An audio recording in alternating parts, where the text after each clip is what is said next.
We're back. We are live. So, in essence, Brayden, right? Brayden is a very complicated character because Brayden essentially is kind of the queen on the board, and I don't mean like that, but kind of the queen on the board, even though Brayden acts like a pawn. And what I mean by that is obviously Brayden has a lot of power.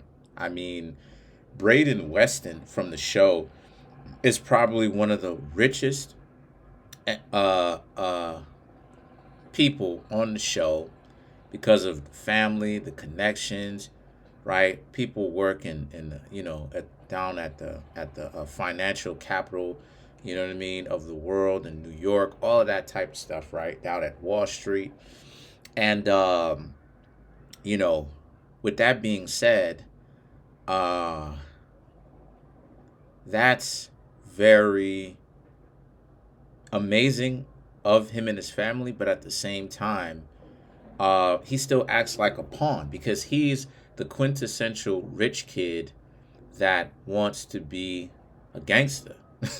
Basically, that kind of feels guilty about his own success and wants to essentially get his hands dirty, wants to experience, doesn't really want to experience, too much um, privilege where people think of him as only being a one-dimensional character. And because of that, that's part of the reason why Brayden has such a chip on the shoulder, right? To prove something to other people.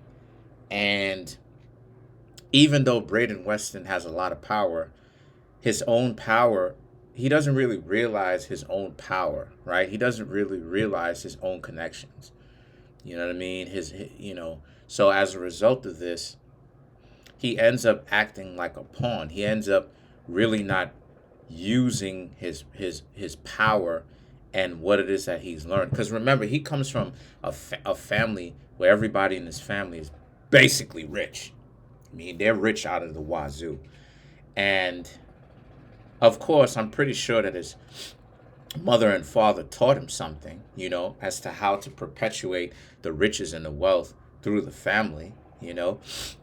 I mean, his family almost owns the school. I mean, there was an episode where uh, the campus police or the campus security had actually spoke to his brother Trace Weston, and how Trace Weston basically flexed his last name, and then the campus police basically backed off. I mean, that kind of power and influence, that kind of power to where police officers, security guards that are connected to the police force will let certain things slide because you're that wealthy and rich. I mean, that means that you've got some serious chips and some serious connections. You can make a person's life really difficult if, if you decided to flex your proverbial muscles. So even though Brayden Weston has these muscles himself because he comes from the same family, they're literally brothers, right? Trace and Brayden are literally brothers, right? Blood relatives, immediate family, blood brothers.